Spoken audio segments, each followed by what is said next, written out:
This talk is about the good old times. We'll touch, well, almost everything from the old C64.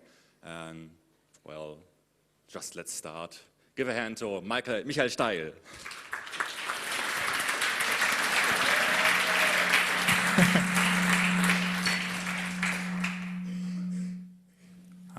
Hi. Okay, hi. So, hello, I'm going to talk about the Commodore 64. You may or may not be here because of the whole retro wave. Retro is cool, everyone does emulation, runs C64 on their X serves, has a C64 in their office next to the Mac Pro. There are people who even have license plates with Commodore 64 references. But there's a very important point I want to make here, which is you can do good chip design and bad chip design. And the C64 was a very good chip design. If you compare it to competitors from the same time, like IBM's CGA card, it could address the same amount of memory, but could do graphics like this, and the Commodore could do graphics like that. Or with tricks even like that. And the other thing is, you can be dumb or you can be creative about coding, and if you have to do cycle exact coding, there's so much you can do, and the question is this an art that has been lost? So I'm going to talk a bit about that kind of programming a machine. These are the topics that I'm going to address. I have 64 minutes and I have 256 slides. Commodore was founded in 1954 by Jack Tramiel. That's what he looks like today. They made calculators and later bought the company MOS Technology, which is a chip manufacturer. Engineering was headed by Chuck Peddle. This is what he looks today. They made the 6502 CPU originally intended for industrial control, but they also made the KIM-1, which is a computer kit based around the 6502. Commodore thought it would be a good idea to extend that design into a home computer, so the Commodore PET was sold for small businesses and the education market, but they also targeted the home computer business with the Commodore VIC-II, which was a very, very stripped-down computer system, and its successor, the Commodore 64, with 64 kilobytes of memory, which was a lot back then, if you compared it to the market, which was well over $1,000 if you wanted 64 kilobytes of RAM. This is all just the machine, not the monitor or the disk drive. And C64 that sold for just $595 US. There was a successor to the C64, the C128, which was compatible, so it sold pretty well, and the Plus4 incompatible and didn't sell that well. Between 1982 and 1994, they sold 17 million C64s, so this makes it the best-selling computer of all times, plus there's an extra 3 million C128s. This is what a C64 looks like. There are several models of it. This is the original one. They made an updated, flat version of it and went back to the original design because it was cheaper. They made a golden version, limited edition. They made a portable version, and they made that one.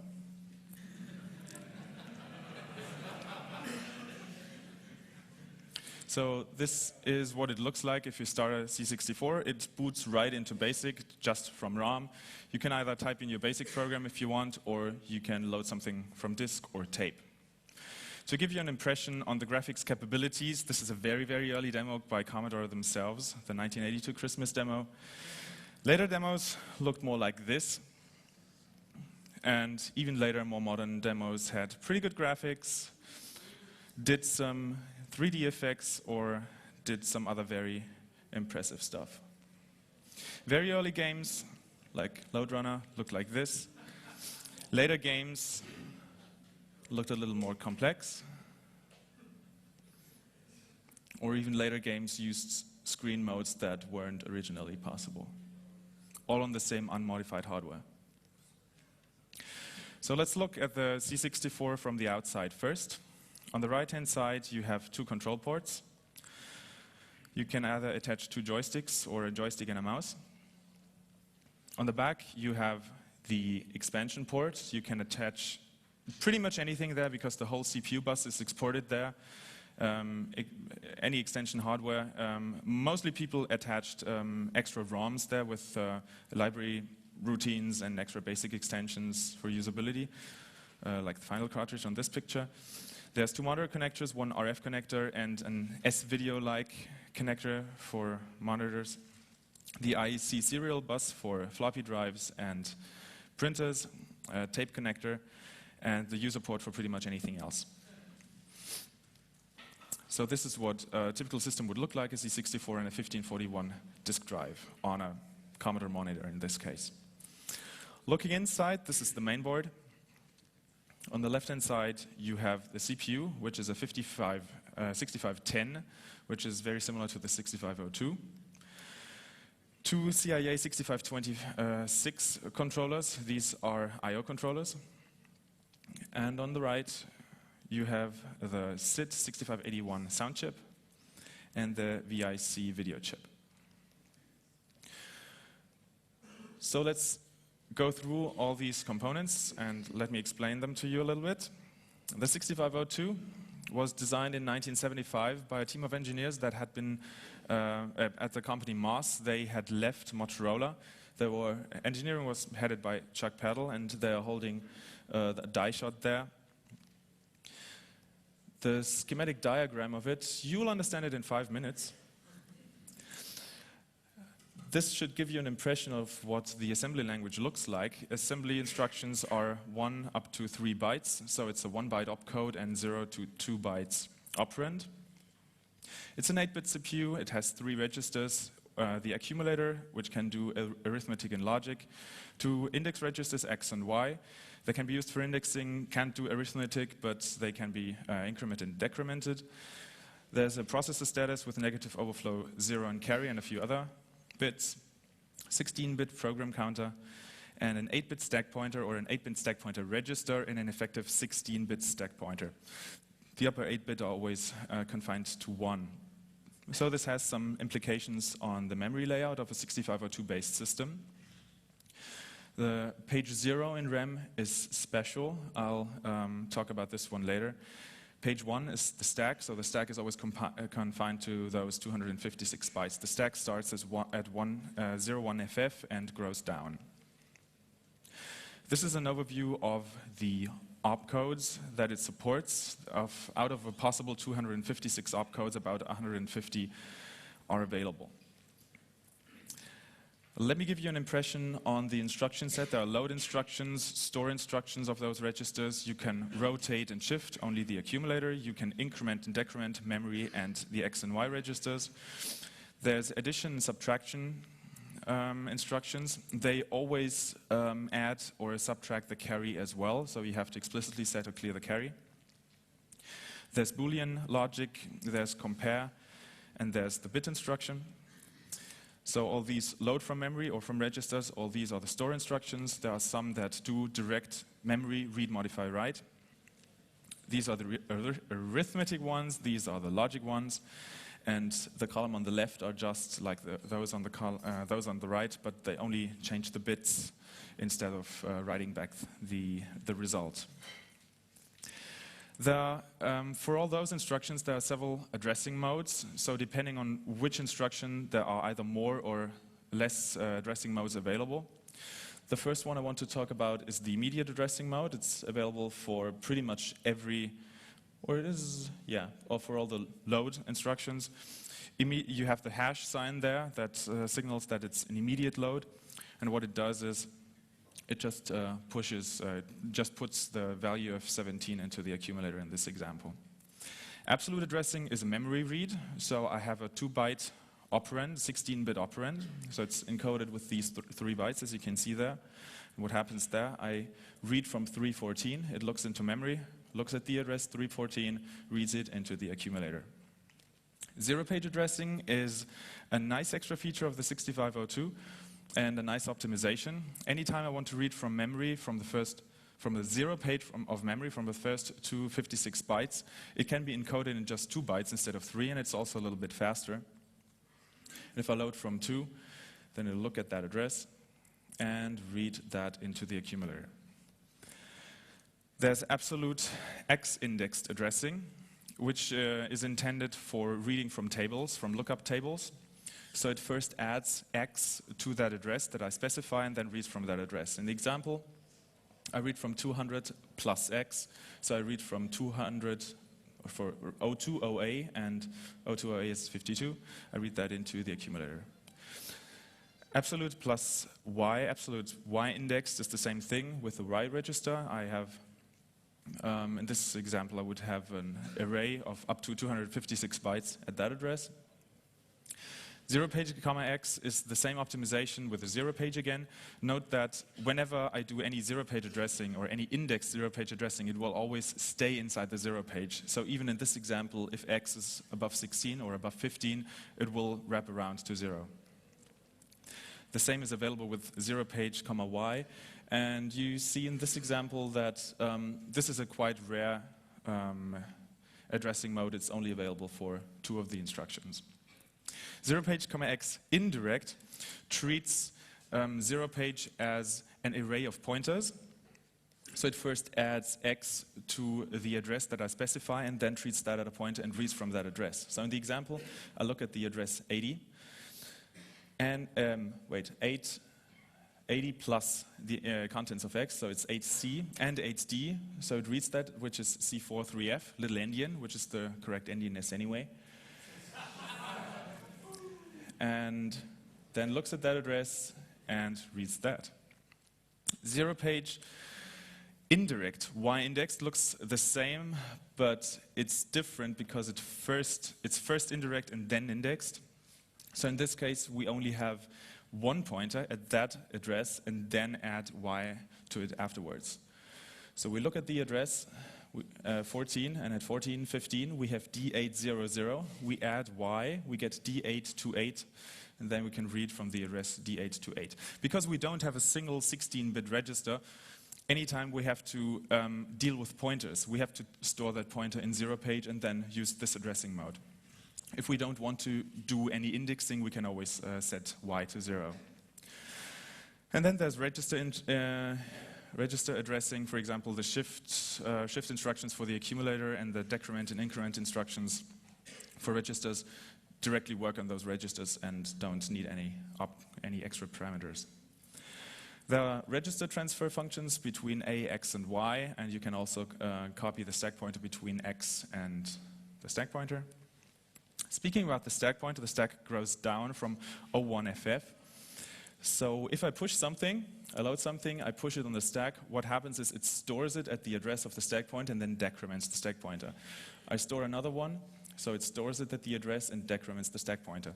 When I pull something from the stack, so I can push and pull the accumulator and the processor status, then it will first increment the stack pointer and then read from that address. Let's do it again, read it, increment it, then read it. The control flow instructions that are supported are jumps, indirect jumps. There's a jump to subroutine, which is a call. So if you know Motorola, you might be familiar with those memos. And there's RTS, which is the return instruction. What's interesting here is that the address that gets put on the stack is the current program counter +2, although a jump is 3 instructions. So when it gets read back from the stack, another one has to be added to get the effective address. This is a very interesting internal optimization of the chip. At the top of RAM, there are 3 vectors for interrupts, non-maskable interrupts, as well as the reset vector. The way interrupts work, we can see at the break instruction. Break is the same as an interrupt, but in software. It first pushes the program counter +2, just like in JSR. Then it pushes the processor status and then jumps to over the interrupt vector. You can distinguish between a software interrupt and a hardware interrupt in that you look at the status that got pushed on the stack. There's an extra bit, the break bit, which tells you whether it was software or hardware. And a return from interrupt will just pop the processor status and then pop the return address.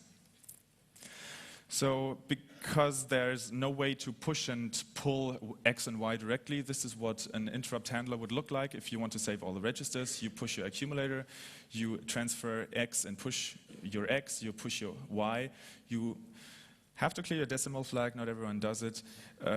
I'll speak about the decimal flag later. And if you return from an interrupt, you pull Y, you pull X, you pull your accumulator, and you return from the interrupt. You can branch depending on 4 of those flags, on all those arithmetic flags, negative, overflow, 0, and carry, with branch plus, branch minus, and so on. Branch carry clear and branch carry set can be used for comparing comparing something for greater and for less. Like in this example, I compare something that I read from memory with 5, and if the carry is clear, which means it's less than 5, then it takes that branch. You can see that branches are encoded with a 1-byte relative address. So this is position independent, but you can only go up to plus 127 minus 128, counting from the byte after the branch. You can set and clear most of the flags directly. You can set and clear the decimal flag, which I'm going to talk about later. And if you set the interrupt flag, you will mask the interrupts and turn off all the interrupts.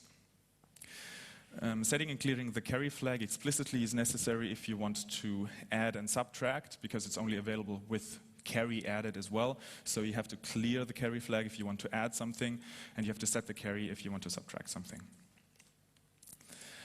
So now about the D flag, the decimal flag, there's actually a patent on it. They had a very clever implementation on how to do binary coded decimal, which nobody really uses, especially not nowadays, but it seems to have been pretty important back in the day. Normally, if you add 9 and 2 in assembly, you'd get OB. It's just a standard hexadecimal number. But if you set the decimal flag, it will do a decimal adjust after each addition and subtraction. So if you add 9 and 2, you will get a hex 11. This is how it's implemented, but that's not important right now. Let's talk about a very important instruction, which is the knob instruction. I tried to put everything that it does on a single slide, which is hard, but I tried it anyway. So now let's look at a small snippet of code. This code that I'm going to show you is taken from Commodore Basic version 2 from the PET update. It's written by Microsoft, and it's actually Easter egg code which will print Microsoft if you pass a parameter of 6502 to the wait instruction. So what it does, it loads, this is a 0-page load, the low byte of the first parameter, compares it to the low byte of 6502. If not, it branches away, tests the high byte, subtracts it, so if it's 0, it would also be okay. It's not equal, so we branch away. We store that, that's a 0, so we just initialize a pointer here. We also copy the 0 to the Y register. This is the high byte of the screen RAM address, so we store the screen RAM at parameter 1, so we can use that as a pointer in 0-page. This is the counter of how many characters in Microsoft. We load one character from the text. The text is actually obfuscated in a way that the upper bits are garbage, so we clear those upper bits, and we store it in screen RAM. Then we increment the pointer for indirect Y addressing, branch not equal for the loop. We increment the upper half of the pointer, if necessary. We decrement the counter for reading, loop, and then there's another loop we can print Microsoft multiple times. So this code it's pretty likely that this code was written by Bill Gates himself. There's pretty good evidence that it was written by him, and if he can write 6502 code, so can you.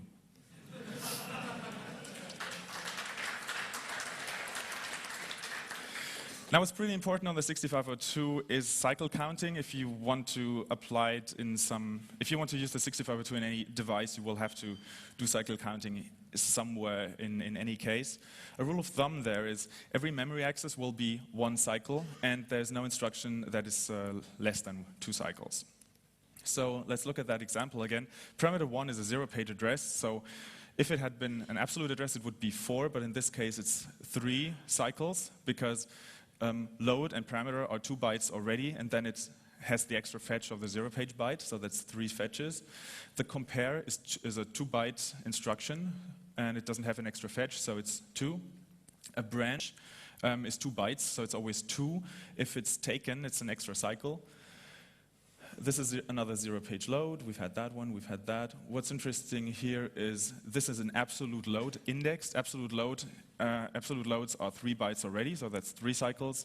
Then there's the load from RAM, which is the 4th cycle. And if we have a carry on adding X, then this is another cycle.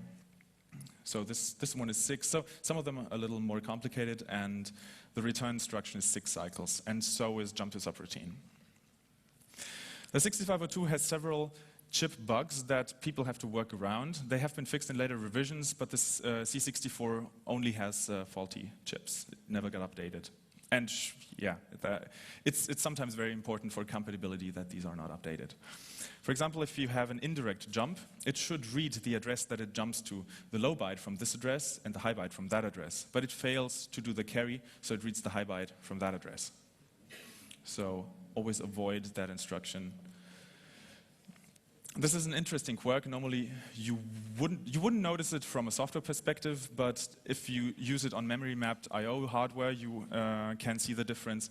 If you increment something, it will do an extra store at the address of the original value before it updates it to the updated value.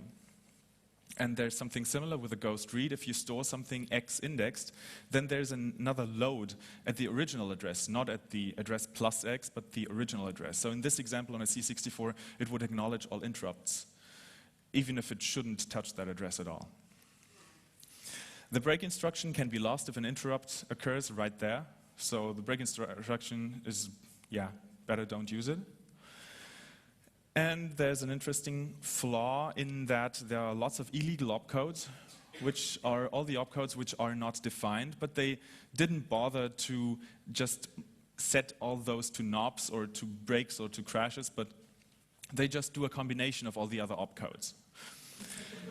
For some of them, this means the machine crashes. For others, I have this table, so these are all combinations of at least 2 other opcodes. Some of them make sense. For example, store A and X into an address, so it ANDs those 2 and stores it in an address. That makes sense, and that can be used in software, and because on all C64s you are guaranteed that these work, you can really use them.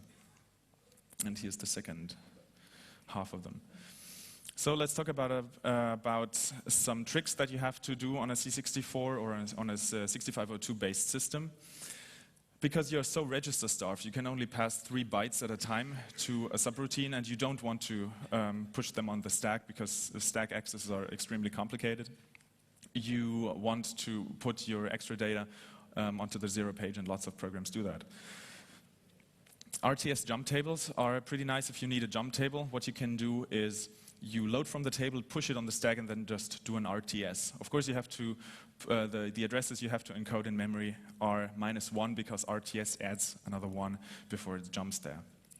If you want to save RAM or ROM, and this is used a lot everywhere, including Microsoft Basic, you compare something. In this example, if it's 5, then let's jump there, load something, and print that character.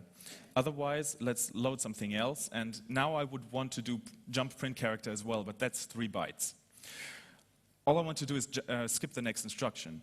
I could also do a branch not equal over the next instruction, but what I can also do is I can do .byte2c, which if I disassemble it and the branch does not get taken, decodes into a bit instruction, bit absolute, which just consumes the next 2 bytes.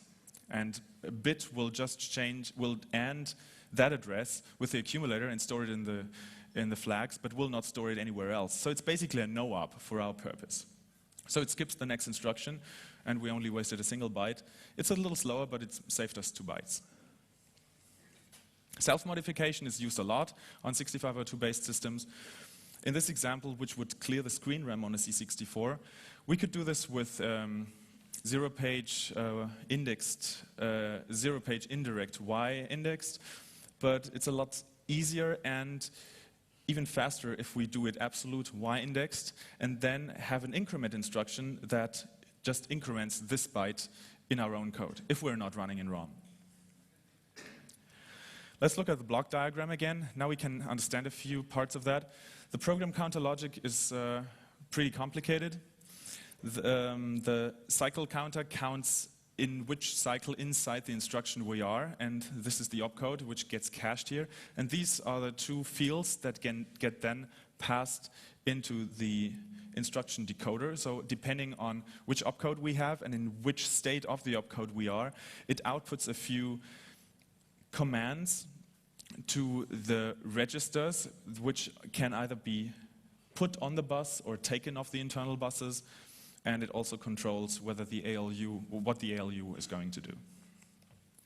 Looking at the die shot again, this is this decoder ROM. There's all this logic that controls everything, including the ALU, and that's the register set. The 6502 has about 4,000 gates compared to 20 or so million of today's CPUs. And you can see that about half of the CPU is registers alone, although it's just 4 or 5 general purpose registers, or 4 or 5 registers at all.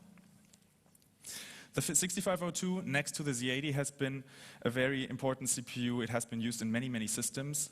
For example, the Apple I, which is a rare collector's item today, the Apple II series, the BBC Micro. It's been in all the Atari 8-bit computers and gaming consoles and handhelds. It has been in the Nintendo 8-bit and 16-bit gaming consoles, and it has been in that guy, of course. The C64 uses a 6510, which is exactly a 6502 with just 6 more I/O pins for memory switching and a few other things, and it runs at almost 1 megahertz. So those extra pins that it has, it can switch memory on and off. The problem with the 6502 is that it can only address 64 kilobytes of memory. But the C64 already has 65 kilobytes of RAM, so what about ROM and I/O area?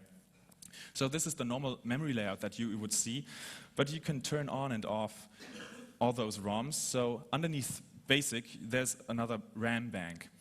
If you turn it off, you'll just see that one. What's interesting, if you write into ROM, it will always write into the RAM underneath. The kernel you can also turn off, and underneath the I/O area there's not just RAM but also the character ROM, which you can turn on if you want to modify the built-in character set and install that one. Let's look at the I/O area. It consists of memory RAM I/O for the video controller, the sound controller. There's an extra kilobyte of color RAM, which is external video RAM, which supports the video controller. And there's two complex interface adapters and 2 more slots for extensions that you can put on the expansion bus.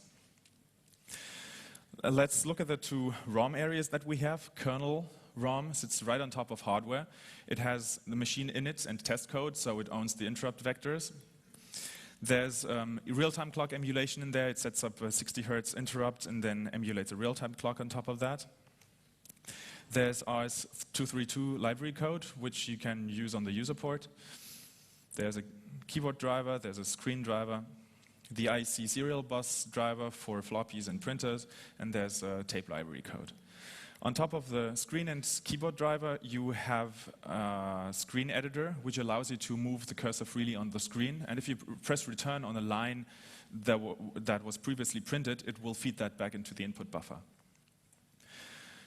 On top of tape and IEC, you have file I/O semantics, and on top of all those devices, you can see the device numbers there, you have a character I/O library. All this is exported through a library call interface in the shape of lots of a jump table at the very top of ROM. So one of these would be character out at FFD2, and now you understand the license plate. In an example how to program kernel, this is the Unix cat command. I just read a file to standard out. So I open a file at device 8. This is the file name. I say open. I set my standard in to that channel. Then I get a character, write it to standard out, which is still the screen.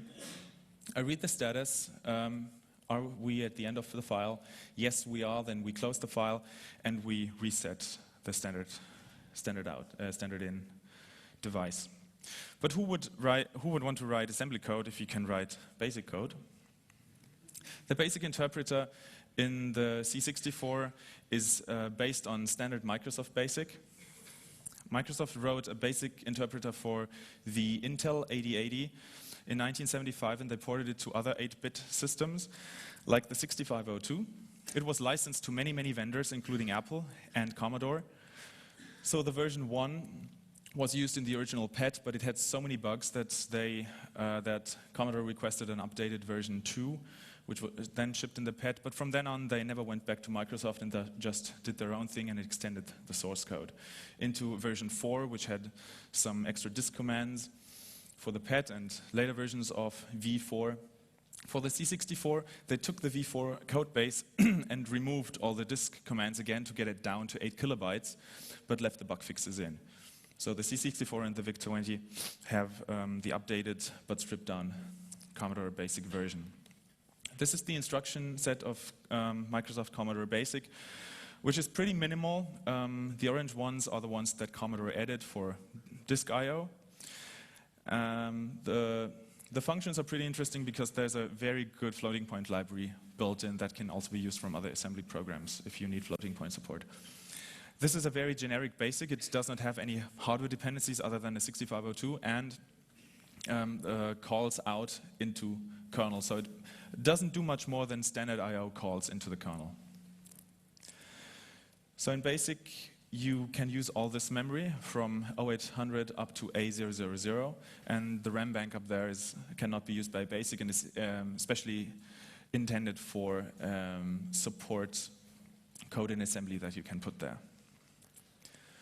This gives you the 38911 BASIC bytes free. But there's BASIC, and it's not really user-friendly. There's a graphical operating system, GEOS, which looks like this. It's pretty much it's a quite exact clone of the original 1984 Macintosh user interface, with also pretty much the same feature set, which is quite impressive for a 64 kilobyte 8-bit system. Berkeley Softworks, the manufacturers of GEOS, also made some extra software for that, including GeoCalc, which is a spreadsheet application.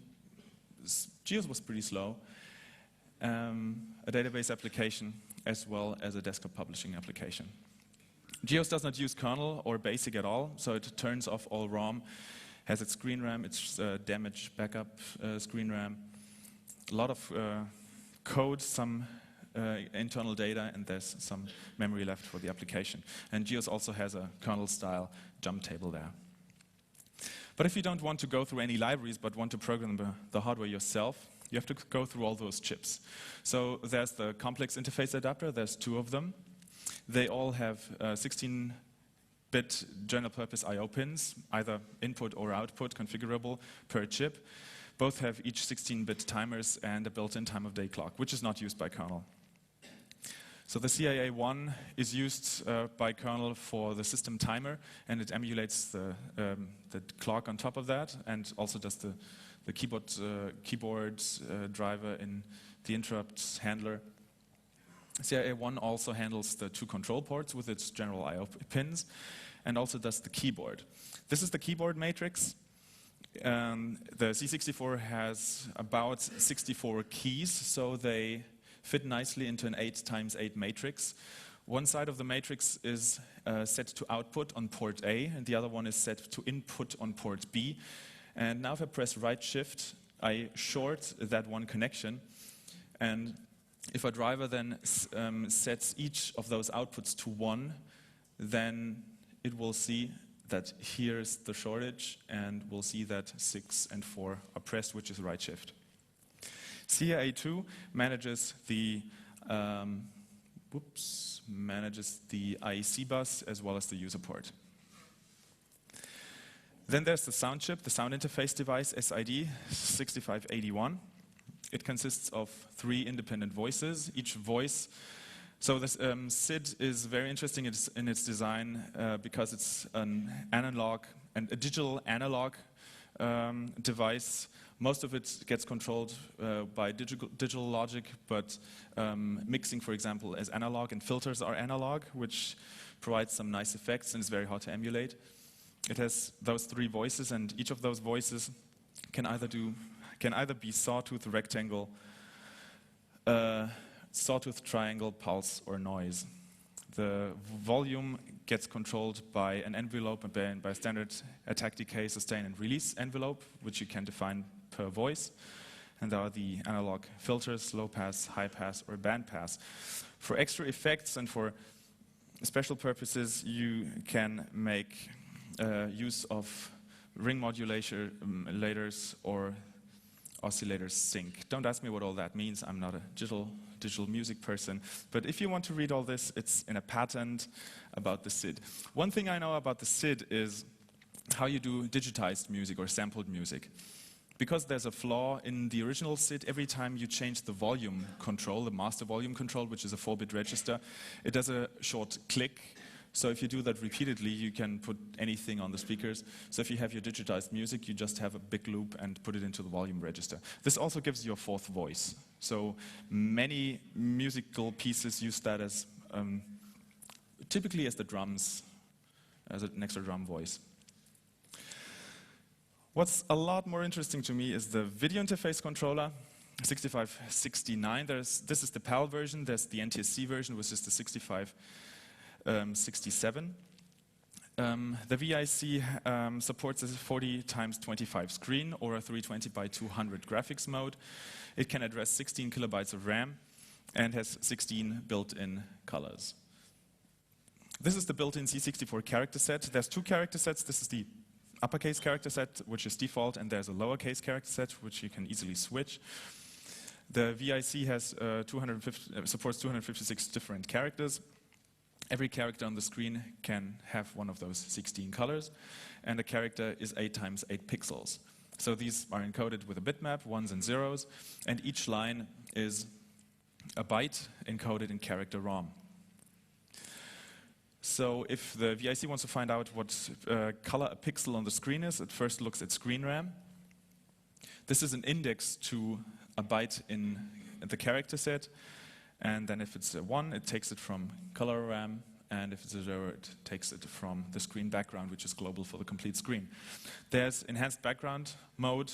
In this case, you only have a third of your character set, but you can have 4 different background colors and also combine it with different font colors. In this mode, only the bits 0 to 5 of screen RAM are the index. Color RAM, same thing. But now the upper 2 bits of screen RAM are an index to 4 different screen background colors. You can turn on multicolor mode. It doesn't make much sense for text mode, but all those jump and run type games that are based on tile-based graphics use characters as their tiles, and they can have 4 different colors per tile. So in this mode, every pixel is not square anymore. It's twice as wide, and 2 bits encode 1 pixel. Screen RAM is still indexed to the character set, and 3 of the combinations are taken from this global screen background, and 1 of them can be freely chosen from color RAM. If you set the MSB, then you turn multicolor mode off per character. That's also possible. Then there is graphics mode or bitmap mode. This is a very early example by Commodore themselves, but you cannot only do the 320 by 200 in 2 colors, you can have multiple colors, but there are some restrictions. So if you look very closely at those graphics, you can see it's square pixels, yes, but if you look closely at that one, you might notice that if you put that grid over it, that every 8 × 8 square can only have 2 different colors. So this is encoded like this. You have 1s and 0s for those bits as well, so it's encoded just like character RAM. And if you have 0s, it takes it from screen RAM, so screen RAM is now unused because it all takes it from 8 kilobyte bitmap in memory. 0s gets taken from 4 bits from screen RAM, and 1s also gets taken from screen RAM, so you can have those 2 colors, each one out of 16.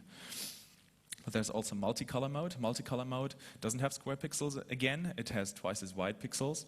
And if you look at the grid here, at the 4 × 8 grid, you can have 4 different colors per block. And 1 of the combination encodes the screen background.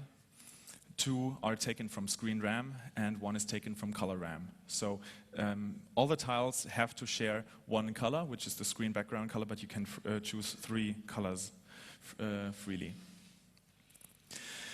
Then there's soft scrolling. You can shift the the picture left and right pixel-wise, like this. The problem is if you shifted it right by 7, the next time you want to put the next character in there, but you already see that there's nothing there because it lacks the screen RAM for a 41st column. So what you can do is you can switch it into 38 column mode. And you can do the same thing vertically and also switch it from 25 row mode into 24 row mode.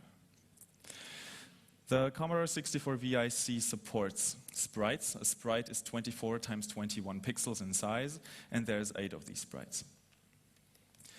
0 pixels are transparent, 1 pixels are the dedicated sprite color that you can choose freely per sprite. There's also, again, multicolor mode, 4 colors, and 00 is transparent.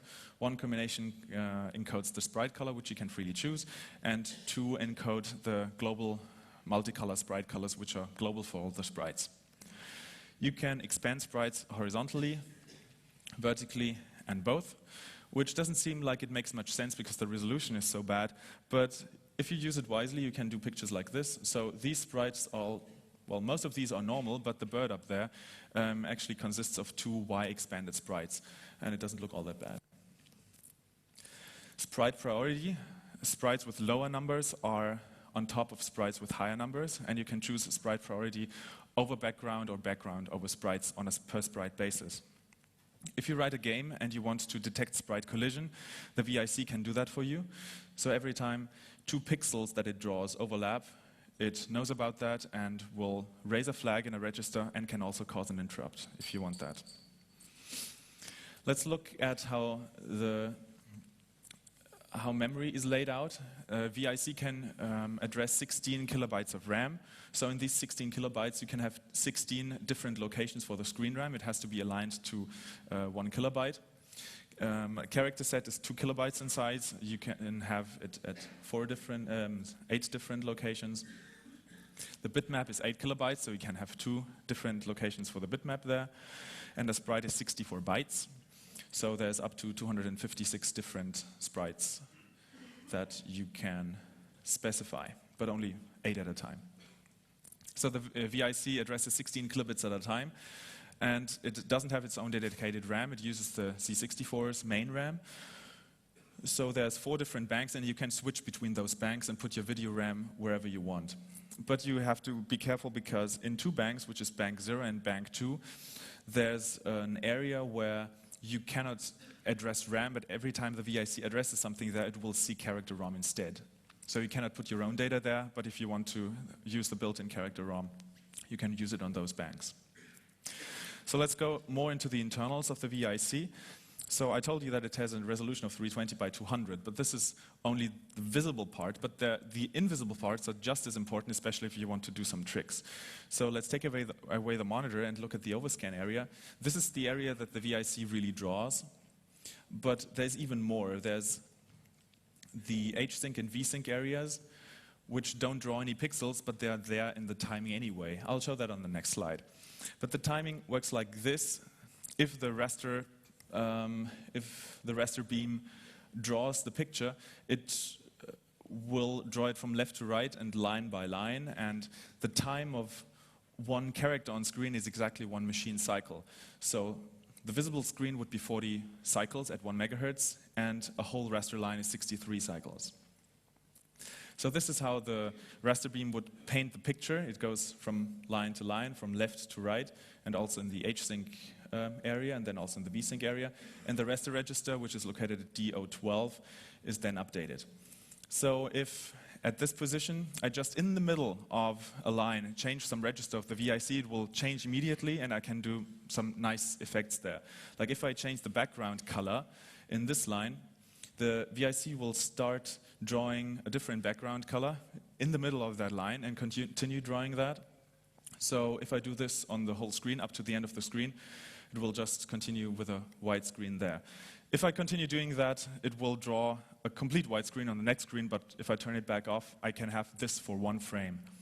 If I want to do this for every frame, and if I don't want to compare the raster register all the time, I can set a raster interrupt. So I set an interrupt at those red points. So I set it to the first red point first, so it draws this half picture, the interrupt hits, I change the background color. It now draws a white background. Then I set another interrupt, and it hits, and I set it back, so it draws the rest. This is done extensively in games. Like here, we switch between text mode and actually that graphic is text mode as well. It's tile-based mode, and I need two raster interrupts to do this screen splitting. Another example here is this uses at least 3 raster interrupts to do the 3 parts of the screen which scroll differently. And the demo we saw uses screen splitting a lot as well. But what's also interesting about this demo is it uses the area outside of the screen area in the border. So first there's the raster bars, which are pretty easy to do because all you have to do is change the background color and change the border color at the same time, then delay a few cycles until you're in the next line and repeat the whole thing. And there's extra graphics down there. That is a little bit more tricky. I'll show you that trick now. You remember that we can switch the screen between 24 line mode and 25 line mode, so this is 24. If we look at the bottom left of the screen, this is 25 lines, this is 24 lines. Now what we do is we set the screen to 25 lines, which would be here, and set an interrupt handler or set a raster interrupt at that red dot. So we let it paint the whole screen up to the red dot. Now we change the line where the vertical border would start up to this address. And now that trigger, when it has to turn on the vertical border, never triggers, so it just continues painting the screen. It does not paint any more characters because it's not programmed to do that, but it can paint sprites there. So while normally if you had sprites, that would be behind the border. If you use that trick, so you have to do that on every screen, every time it paints the screen. So in hyperscreen mode, your sprites will behave like this, and you can put lots of sprites into the vertical border. Many games make extensive use of this, like this game. This is the actual screen area. On the bottom, you have 8 sprites here, just for that status. And the top border, you have also more sprites. All in all, you have 21 sprites on this screen, so how is this possible? This is also pretty easy. You have several compartments of the whole screen and several raster interrupts, and you just reprogram your sprite registers for every screen several times. So in each of those compartments, you can have 8 sprites. This is called sprite multiplexing, and if you're really good at sprite multiplexing, you can either have a good sprite multiplexing routine which can position them anywhere on the screen and position as many as you like, or you can do something like this, which just reprograms the sprites whenever they are painted. And this way you get very big sprites. In this example, this flicker is caused, I think, by the emulator. I think the original game did not have that flicker. Speaking about perfect timing, the timing of the VIC is pretty complicated, and I have to know about the timing to understand some of the tricks. So the VIC and the C6502 share the same amount of RAM, and RAM runs at twice the speed, so they can share it pretty nicely, because on every rising edge, VIC can access RAM, and on every falling edge, the 6502 can access RAM. Because the VIC needs to do lots of memory accesses for the screen, like this. It has 1 memory access per cycle, which is 1 memory access per character, to read the character screen data. So it does 40 fetches per line. But on every first line of every character line, it has to do extra fetches because it has to fetch the indexes from screen RAM. So there it has to do two fetches per cycle. This is possible with RAM, but in this case, the 6502 cannot access RAM anymore, so the 6502 is stalled in that time. If you look at the complete picture, so in all those lines, in all those areas, the 6502 is turned off and cannot do any processing because the VIC is using the bus. These lines are called bad lines, and the rule for the bad line is pretty easy. If the lowest 4 bits of the lowest 3 bits, actually, that's a mistake, of the raster register are the same as the lowest 3 bits of the Y scroll register, then it means this is a bad line. So normally you would have the bad lines there, the red X's, But if I have a restore interrupt at the red dot, and then always make sure that this trigger never hits, and always change Y scroll so that it doesn't cause the next bad line, it's possible to move down and up the rest of the screen, and it will just paint nothing there. So I can move the whole screen without copying a single byte of data. If we look at this picture that I showed you before, it uses many, many different tricks that I'm going to talk you through now. It's also mostly based on the idea of bad lines. First, let's look at this. There's obviously more than 16 colors involved here. The trick used here is interlacing. You have 50 frames a second on a PAL C64. And if you switch back and forth between two different colors, you might not be able to see the difference, especially if the colors are pretty close to each other. So you could get a purple here, which is different from the built-in purple, so you get an extra color. In theory, this would be 256 colors if you combine those. But of course, if you alternate black and white repeatedly, it will just flicker, and you don't want that. So maybe you get another 10 or 20 colors out of that. So this is the combined picture, and picture 1 would be this, and this is picture 2. On the complete picture, this is picture 1, this is picture 2, this is the combined picture. But even if you look at a single picture, if you look at a detail of that, and if you look at the tiles, an 4x8 block here has more than just the 4 possible colors. In this example, you can easily find 6 colors. The trick you can do there is, because 2 of the colors come from screen RAM, and you can change the screen RAM pointer whenever you like. But you have to cause another bad line so that it rereads the screen RAM. So you do this, you cause an extra bad line, so pretty much all the screen is bad lines, and it will refetch all those. And what you have in effect is not those 4 colors, but in every 4x2, you can choose 4 colors freely with some restrictions though. This is called FLI, Flexible Line Interpretation. But there's more tricks used in this picture. There's a lot of border area used. So if we look at the complete picture, the bottom border, we know that already, that's hyperscreen.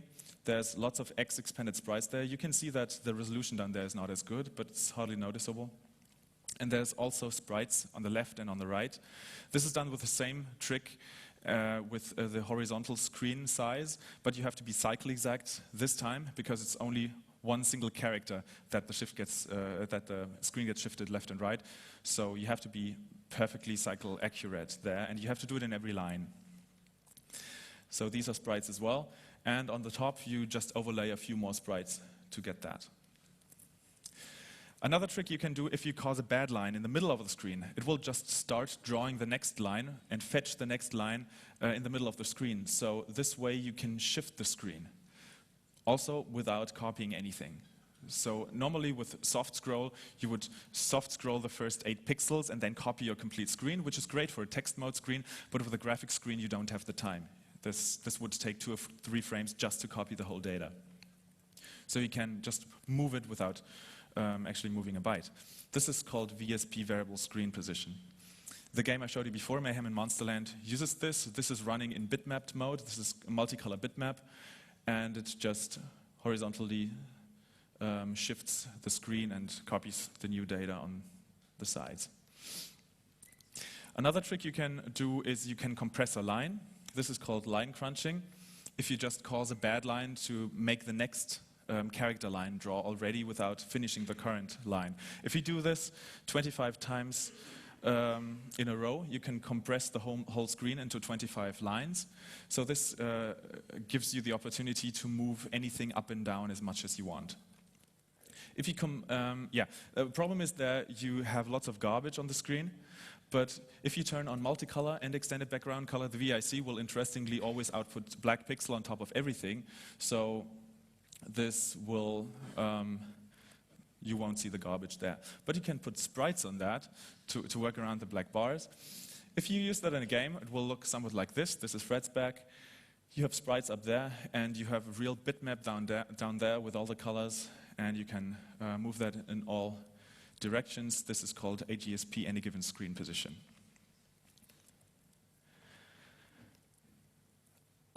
Normally, if you want to do something cycle exact, like in this example, I wanted to change the screen color and then change it back, it flickers a little. It flickers because if an interrupt occurs, it always has to complete the current instruction, which can be an arbitrary number, or which can be a different number of cycles. So there's a trick that I can smoothen this, which is I have a restore interrupt, and then I set a restore interrupt to the next line, and set a different interrupt handler to that line. I acknowledge my current interrupt, clear the interrupts to make interrupts possible again, and then I do a few knobs, and then the interrupt will hit. And because it was a knob that the interrupt hit, so I know a knob is 2 cycles. It was either in the first cycle or the second cycle of the knob, so I'm pretty close already, so it's 0 or 1 difference. But then in my next handler, I do lots of knobs to go to the end of the current raster line. Then I load the raster register, compare it to the line afterwards, and if it's the same, I go to the next instruction.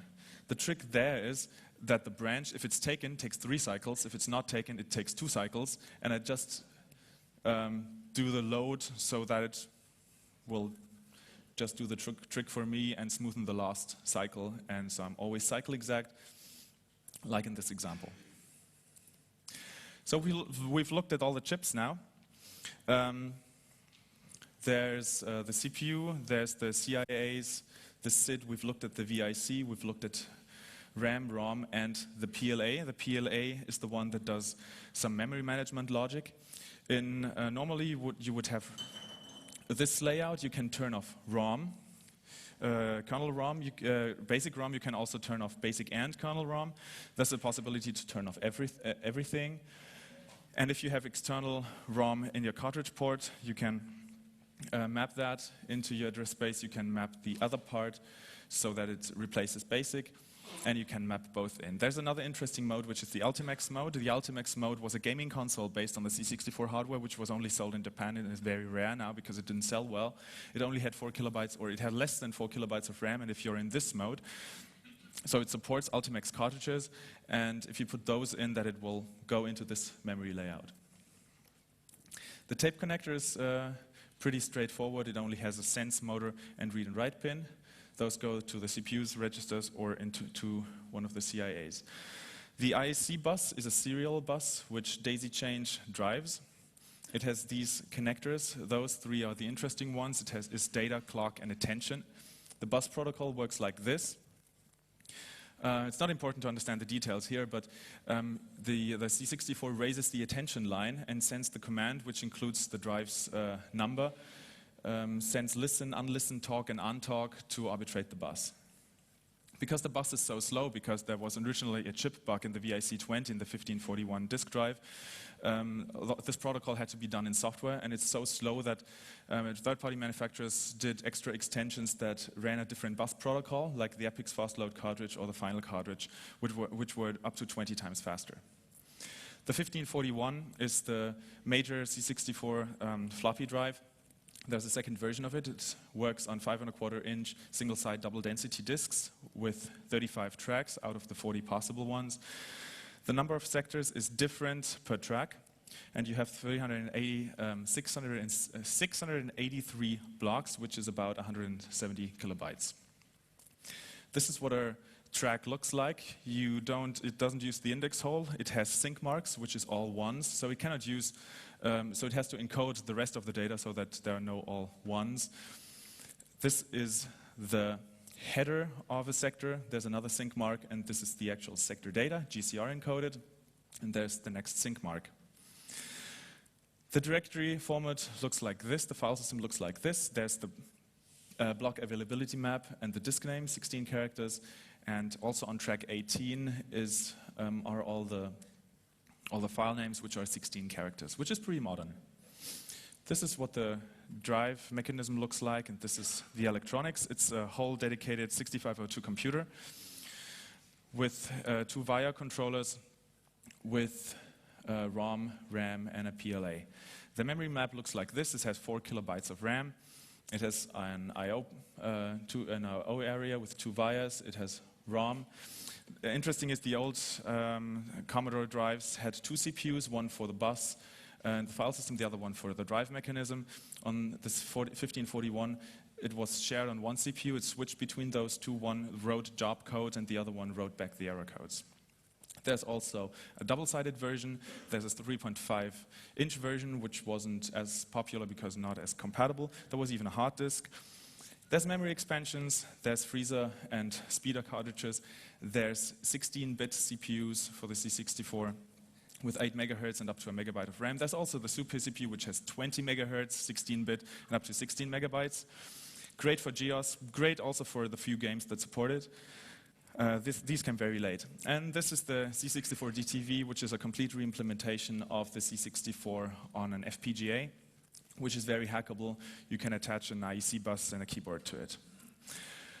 So, what's next? Have you learned anything? Yes. Then please go and code a demo.